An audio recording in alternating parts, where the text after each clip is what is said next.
नमस्कार, मैं हूं आरिफ हाशमी। आप देख रहे हैं निर्भय नगरी। निर्भय नगरी में आपका स्वागत है। दोस्तों, इस वक्त हम महाराष्ट्र के राज्य मंत्री दर्जा प्राप्त न्यूनतम वेतन सलाहकार बोर्ड के पूर्व चेयरमैन और राष्ट्रवादी कांग्रेस पार्टी के महाराष्ट्र महासचिव, आंदोलन सम्राट के नाम से जाने जाने वाले सैयद अली अशरफ उर्फ भाई साहब के पास पहुंच चुके हैं। इनसे हम मुमरा शहर के कुछ मुद्दों पर बात करेंगे। चलते हैं सैयद अली अशरफ भाई साहब के पास।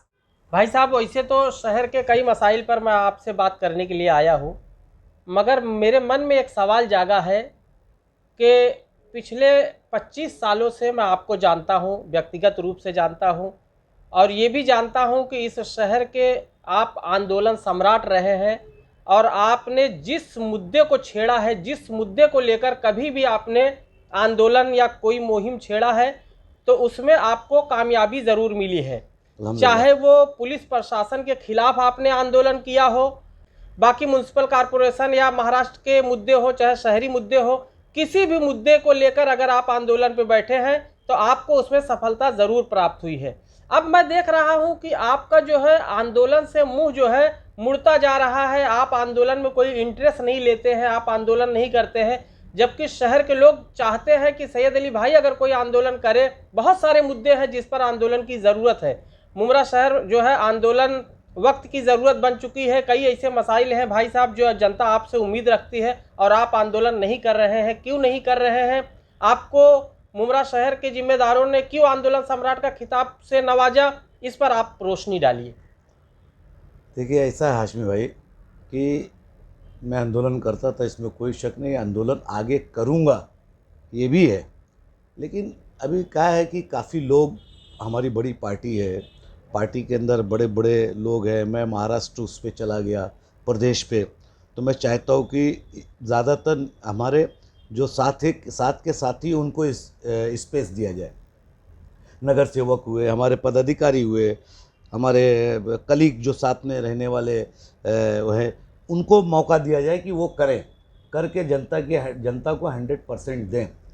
जिस दिन मुझे लगेगा कि नहीं अब इसकी ज़रूरत पड़ गई और आपको कूदना है, तो मैं इंशाअल्लाह ताला अपने शहर, जिस शहर में मैं जवान हुआ, बचपना गया, जिस शहर में जवान हुआ और जिस शहर में बुढ़ापा भी गुजरेगा, उस शहर के लिए लड़ूंगा। अच्छा भाई साहब, अब आ जाते हैं मेन मुद्दे पे कि मुमरा शहर में बहुत सारे जो है उभरते मुद्दे हैं। जैसा कि अभी खेल का मैदान चल रहा है, खेल के मैदान को लेकर जो है एमआईएम के लोग जो है आपकी पार्टी के ज़िम्मेदारों पर आरोप लगा रहे हैं, यहाँ के बिल्डरों पर आरोप लगा रहे हैं। तो क्या कहेंगे? खेल का मैदान तो यहाँ मिलता दिखाई नहीं दे रहा। बहुत सारी ऐसी चीज़ें जो है गवर्नमेंट ने पास की और उसको खा पका के लंबा कर दिया गया। सब आपको मालूम है भाई साहब, बताने की ज़रूरत नहीं है। तो खेल के मैदान को लेकर आप क्या सोचते हैं, क्या कहेंगे? देखिए, ऐसा है कि पहले खेल का मैदान मित्तल था, तो खेल के मैदान की कोई डिमांड ही नहीं करता था, किसी ने कोई सवाल नहीं उठाया। हाँ, कुछ दिन पहले एमआईएम एक आंदोलन किया था जिसमें खेल के प्लेग्राउंड के लिए वो लोग थाना तक चल के गए थे। ठीक है, तो चलना चाहिए यार, पार्टी को काम करना चाहिए, अच्छा काम करना चाहिए, बेवजह के इल्ज़ामात लगा के नहीं, अच्छे काम करके आगे आना चाहिए। उसके बाद एमपीएल आया हमारा, जो मैं कराता हूँ, मुमरा प्रीमियम लीग, जो 10वां था आपकी बात। तो पहले वो मित्तल में हो जाता था, लेकिन 3 साल से वो स्टेडियम में हो रहा है। मैं खुद मानता हूँ कि स्टेडियम इतना महंगा पड़ता है कि हमारी एमपीएल कमेटी को 2.5 लाख रुपया कॉरपोरेशन को भरना पड़ता है विद जीएसटी। ऐसा कुछ लोग सोचते होंगे कि अरे भाई साहब है तो वहाँ फ्री है, फ्री व्री नहीं है। 2.5 लाख रुपया 3 दिन का हमको भरना पड़ता है। हम चौथे दिन लें तो हमको 1.5 लाख रुपया और एक्स्ट्रा हो जाएगा विद जीएसटी। तो मैदान की ज़रूरत थी। उस दिन फाइनल मैच हुआ। फाइनल मैच में जब हुआ तो जो फाइनल जो जीता उसमें से एक लड़का था और इत्तेफाक से उस लड़के ने मैच जीता, अकबर नाम का लड़का था। उसके बाद वो मैच जिताने के बाद और मैन ऑफ द सीरीज़ भी वही था, पूरे मैच के अंदर सबसे अच्छा हाईएस्ट। तो उसने पूरे मुमरा की तरफ से एक सवाल उठाया, उसके अंदर मैं मौजूद था। उसके पहले जितेंद्र अवार्ड साहब टूर्नामेंट में आए थे। उन्होंने टूर्नामेंट में लोगों से वादा किया और लोगों ने सवाल किया तो उन्होंने उसका जवाब दिया कि मैं बहुत जल्द इनको यहीं कहीं स्टेडियम के अगल बगल में कोई जगह है, उसको मैं उनको दूंगा। उस बच्चे ने मुझसे सवाल किया, मैंने उससे वादा नहीं लिया। मैंने हाशिम भाई मैंने कहा कि अगर हमारे अवार्ड साहब ने ये कहा है कि यहाँ पे कुछ है, अगर वो चीज़ है तो इंशाल्लाह ताला तुमको 1 हफ्ते के अंदर मिलेगी, और नहीं है तो फिर अल्लाह अल्लाह खैर अल्लाह। मैं झूठ नहीं बोलता भाई। तो बहरहाल मेरी दूसरे दिन अवार्ड साहब से चर्चा हुई। उस वक्त ज़फ़र नुमानी साहब भी स्टेज पे मौजूद, बाकी कोई नहीं था मुमरा का, खाली मैं और ज़फ़र नुमानी थे। उसके बाद फिर जो है ज़फ़र नुमानी साहब से कमिश्नर साहब को लेटर दिया गया, जितेंद्र अवार्ड साहब को लेटर दिया गया। उन्होंने फिर मुझसे डिटेल से बात किया। उन्होंने कहा कि भाई साहब 4.5 एकड़ अपने पास जगह पीछे है, वक्ती अपन तुरंत के तुरंत ग्राउंड बच्चों को दे सकते हैं ताकि बच्चे खेलें। अब मैं क्या कह रहा हूँ, वक्ती तुरंत तुरंत, है ना। अब वो क्या है, किधर से है, कौन सी ज़मीन क्या है, आदिवासी है, फॉरेस्ट है, उससे मेरा मतलब नहीं। मेरा मतलब है कि तुरंत एक जगह खेलने के लिए बच्चों को मुहैया कराना था। वो जगह वहाँ पे 4.5 एकड़ अवार्ड साहब ने खुद जाके बाइंग करके उसका वो कर दिया। उसके अंदर फिर हमारा नासिर पठान, शब्बीर खान साहब, हमारे पप्पू एहतशाम, शमीम खान साहब, सादिक साहब और तमाम मुमरा के, अच्छा स्पोर्ट्स लवर क्रिकेट के कोई सैयद हैं, वो जहाज़ चलाते हैं। 6 महीने के अंदर जब वो आते हैं तो अपना पैसा लगा के बच्चों को स्पोर्ट्स में वो करते, वो स्पोर्ट्स लवर हो गए। तो सैयद अनवर ना बहुत शौकीन आदमी है वो, है और बहुत टाइम से स्पोर्ट्स के लिए काम करते हैं। तो वो दे दिया गया। वो मैच उस पर मट्टी भरनी शुरू हो गई। अब उस पर कॉन्ट्रोवर्सी, तो ठीक है, छोटा शहर है, 1.5 किलोमीटर का शहर है, कोई भी चीज़ आती है तो ये सब तो चलते रहता है। पक्ष विपक्ष बोलना, कोई अपने को सुपीरियर बनाएगा, कोई उसको सुपीरियर बनाएगा, लेकिन सुपीरियर सबसे बड़ी कौन होती है? जनता।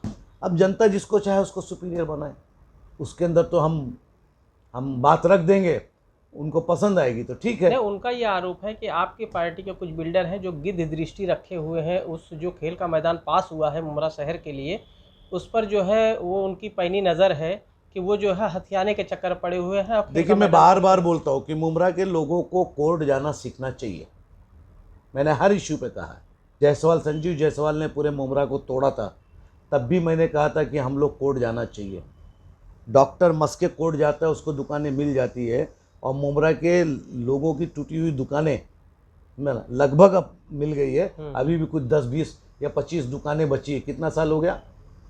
5 साल हो गए। 5 साल हो गया। 17 में हुआ था। तो अगर वो जाते थे, ये मैंने अवार्ड साहब से करके सामने बनवा के लिया। पुरानी मुमरा की दुकानें मैंने अवार्ड साहब से बोल के उनको दिलवा के लिया। ये पीछे मच्छी मार्केट वाले, ये सब जितनी है, ये सारी दुकानें जिनको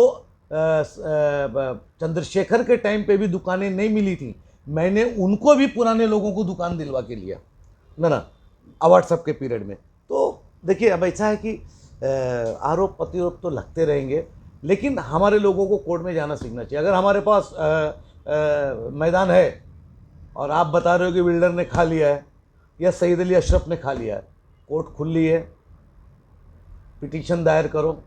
अगर बिल्डर ने खाया है, अगर नेता ने खाया है, अगर भाई साहब ने खाया है, तो सारी जितना खाए वो निकल जाएगा, क्योंकि कोर्ट किसी के बाप की नहीं होती है। कोर्ट में किसी का फ़ोन नहीं चलता है, कोर्ट किसी के बोलने पे नहीं चलती है। अच्छा चलो, छोटी कोर्ट मान लो, लेकिन हाई कोर्ट के अंदर ये सब नहीं चलता। अगर पिटीशन हो गई तो न्याय मिलना है, तो आप जाइए कोर्ट, जहाँ जहाँ है वहाँ का रिजर्वेशन दिखाइए, महानगर पालिका को पार्टी बनाइए, कीजिए केस। अच्छा भाई साहब, हमारे मुमरा शहर में प्रभाग समिति के अंदर यहाँ के मुख्य कार्यकारी अभियंता धनंजय गोसावी, जो 15 सालों से यहाँ कार्यरत हैं, बड़े दबंग अभियंता माने जाते हैं और आपके पार्टी के ख़ास माने जाते हैं। उनकी जो है, उनके तबादले की खबर चल रही है, इसमें कितनी सच्चाई है? देखिए, मुझे नहीं मालूम कि उनका तबादला हुआ है या नहीं हुआ है। धनंजय गोसावी शहर में हैं, उनके ऊपर आरोप भी बहुत ज़्यादा लगे हुए हैं, लेकिन वो काम भी बहुत किया उसने। तो अब कैसा है कि शासन है, शासन के अंदर लोग जो है, जैसे एक इंस्पेक्टर 2 साल के लिए रहता है मुमरा पुलिस स्टेशन के अंदर, कोई 2.5 साल रह जाते, कोई 3 साल हुए। वैसे गोसावी साहब ज़्यादा रह गए, तो अब महानगर पालिका है तो कमिश्नर का पावर है कि किसको रखता है और किसको निकालता है, वो तो महानगर पालिका के आईएएस का काम है। रहा सवाल जिन लोगों का डिमांड है कि हटना चाहिए, तो अपना कमिश्नर से बात करें, जाता भी है तो हमारे ऊपर कोई वो नहीं भाई, एक अधिकारी जाएगा दूसरा आएगा वो काम जी करेगा। बिल्कुल। अभी दारुल फलाह के पास जो गार्डन है, फलाह होटल के पास, वो 1-1.5 साल पहले भी वो विवाद उठा था, पत्रकारों पर हमले भी हुए थे, आपके कान तक खबर आई होगी ये। अभी जो है फिर से ऐसा लग रहा है कि जो है उसका ठेका किसी बिल्डर को या किसी कॉन्ट्रैक्टर को दे दिया गया है, उस पर हलचल शुरू हुआ है। और कल जो है एमआईएम के लोगों ने उसके खिलाफ म्यूनसिपल कॉरपोरेशन में लेटर दिया है। क्या कहेंगे, वैसे भी मुमरा शहर में कोई गार्डन है नहीं, एक छोटा सा गार्डन जो है वो था, रेती बंदर ब्रिज के नीचे बना था, जो बाईपास के रिपेयरिंग की भेंट चढ़ गई, बर्बाद हो गया वो गार्डन, वहाँ भी अब बैठने जैसा नहीं रहा। अब बुज़ुर्गों के बैठने का एक साधन तो था वो, मगर वो भी पूरी तरह से ध्वस्त है। और अब जब बनने की बारी आई है, ऐसा लग रहा है कि बना दिया जाए तो काफ़ी लोगों के काम आए वो, मगर अब जो है वहाँ पर बिल्डर या कॉन्ट्रैक्टरों की नज़र है उसको हथियाने की। तो क्या कहेंगे आप? देखिए ऐसा है कि अगर कोई इस तरीके की हथियार है बिल्डर या कॉन्ट्रैक्टर तो वो गलत है। जो चीज़ है वो है, वहाँ पे वो था तो आप कारपोरेशन के अंदर कमिश्नर को जैसा आपने कहा कि लोग गए हैं और वो करेंगे तो वैसा होगा। आज की तारीख में मैं एक चीज़ हाशमी साहब आपको बता दूँ कि अगर आवाम चाहे जाएगी ना तो किसी का बाप भी कुछ कब्जा नहीं कर सकता, लेकिन आवाम को इंटरेस्ट लेना चाहिए हर चीज़ के लिए। आप बता रहे हो कि पत्रकार लोग, वो तो पत्रकार लोग और सोशल वर्कर लोग भी इंटरेस्ट लेते तो लोग इल्ज़ाम लगाते अरे भाई इनका इसमें कुछ फ़ायदा होगा या कुछ भाई साहब का फ़ायदा होगा। एक मरतबा आवाम उतरे, आवाम जब उतरती है ना तो किसी के बाप की नहीं चलती, नेता भी भाग जाता है, अभिनेता भी भाग जाता है, सब भाग जाते हैं, गवर्नमेंट भी भाग जाती, इवन पुलिस जो मारने आती है वो भी भाग जाती है। तो अवामी मुद्दा बनेगा तो कोई कुछ नहीं कर सकता, लेकिन अब पर्सनल है तो फिर उसके ऊपर अपन क्या बोल भाई सकते साहब, एक हैं। आखिरी सवाल है कि टोरंट की मनमानी के खिलाफ जो है बहुत लोग आवाज़ उठाए, मगर सफलता प्राप्त उन्हें नहीं हुई। और सच्चाई ये है, आपको भी पता है, मुमरा शहर के वासी जो है टोरंट की मनमानी से और अनाप शनाप बिल भेजने से बहुत लोग परेशान हैं। खासकर झुग्गी झोपड़ियों में रहने वालों को 2,500 3,000 महीने का बिल भेज रहा है। बहुत ज़्यादा लोग परेशान हैं। जनता चाहती है कि अब भाई साहब अगर आंदोलन के रूप में कहीं उतरे तो टोरंट के खिलाफ उतरे।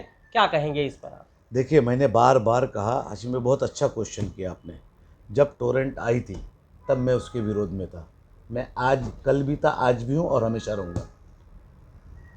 लोग जब तक जमा नहीं होंगे ना, 1 लाख लोग दीना मामा पाटिल के एयरपोर्ट का नाम लेने के लिए 1 लाख समाज उतर गया रोड पे। दीबा पाटिल है। दीबा पाटिल का, बाला साहब ठाकरे का नाम, जो कि महाराष्ट्र के सबसे बड़े एक बड़े नेता थे, हाँ, बड़े नेता। उनका नाम हटाना पड़ा, जबकि उनकी सरकार महाविकास की सरकार थी और चीफ मिनिस्टर उद्धव ठाकरे साहब थे। हाँ।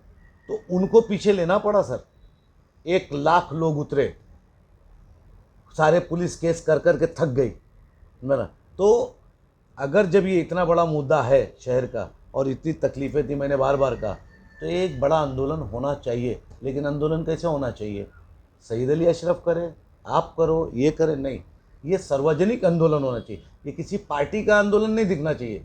तो मैंने कहा था कि जमाते इस्लामी अगर इसको लीड करेगी तो मैं 6 महीने के लिए जेल जाने के लिए तैयार हूँ। टोरेंट के खिलाफ मैं जेल जाऊँगा, 6 महीना जेल में रहूँगा, लेकिन जमाते इस्लामी करेगी तो, बाकी मेरा किसी पे यकीन नहीं है।